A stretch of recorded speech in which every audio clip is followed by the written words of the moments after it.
Well, hello, I'm Beth. I thought that today I would paint some of the primroses that are growing in my yard. They're so beautiful. Let me show you one of them. Isn't that gorgeous? I don't know how well you can see that out here in the sunshine like that, but they're a very delicate pink flower, and in the center is this bright yellow and kind of a star shape.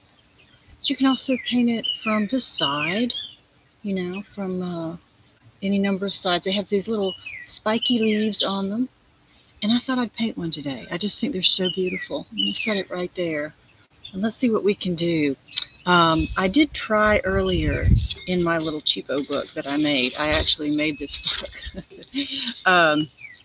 which is another story.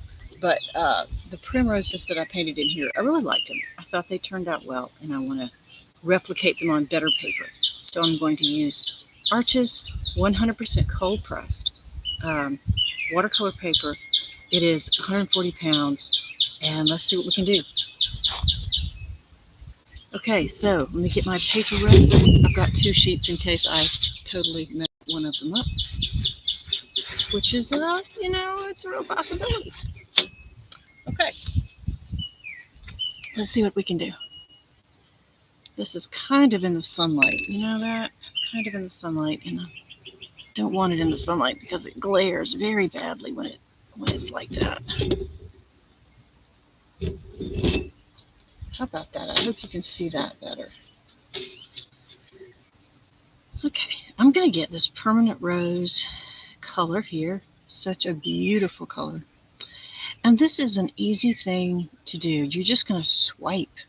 That's basically all I'm doing here is just swiping up onto the paper. So I'm going to place one right here. Petal number 1. It's just a gentle swipe up on the paper like that. Lovely. And then the second petal. Got a bug crawling on my paper. Get off. There we go. So this is the second petal. I'm going to kind of let that dry, so that when I do the petal in the back, it'll stand out a little bit. So let's go ahead and do a second one. And maybe this one is going off this way.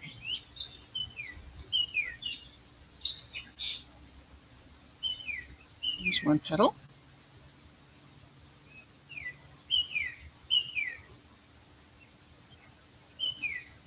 And here's the second one. Now, since I'm outside and the humidity is fairly low, this should dry pretty quickly. But while we're waiting for that to dry, I'm going to reach over here and get some of the green that I've mixed earlier. And we're going to come down here with a stem. Now the stems, let's just barely touch that pink. You can see it bleed up in there a little bit, which is great. That's exactly what I wanted. And then we're going to pull the stem down this way. And just a quick leaf. See how these leaves are just these little thin spiky things? That's what I'm going for. Just like that. We're going to do the same thing on the other side. Got my water there. Pulling out my paints. And let's move it this way a little bit. Just barely touching it. See how it just gives this beautiful little blend up into the pink. And I'm going to pull that down. And then I'm going to come back up, swoop up a leaf right in there.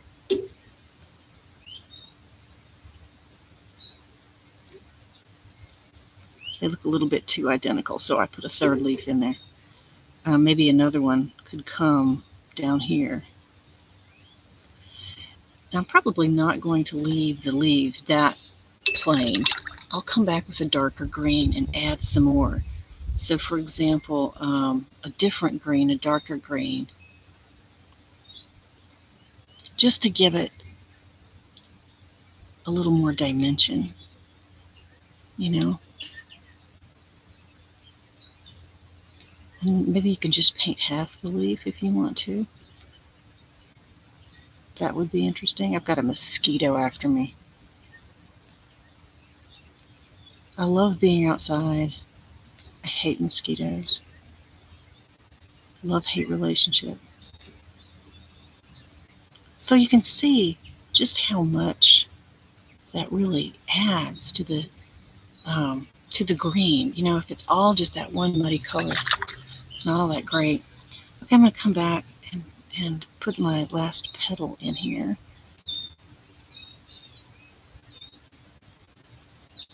You can see that I get a little definition out of that, and you can see the petal coming over this one. And it's so pretty that way. Just going to pull that paint down in there a little bit. I'll do another one on this side.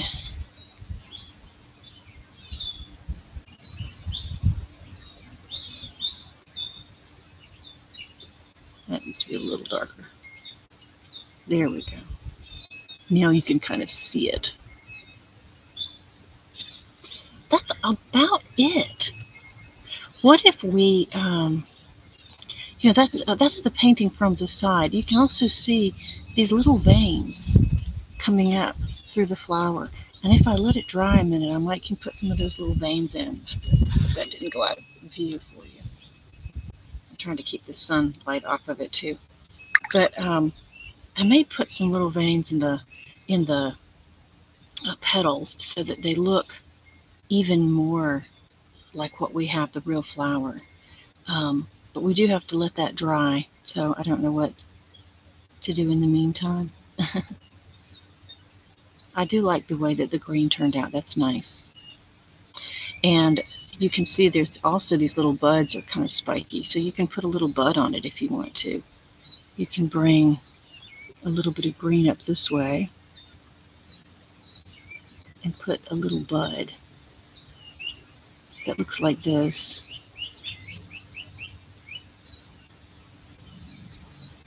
And that'll be a part of the flower too, because it certainly does have those little buds. Let me see if this is, nope, that's wet.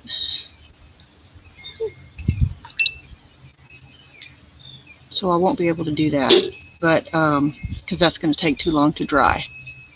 But maybe I can show you the finished product. Thank you for watching.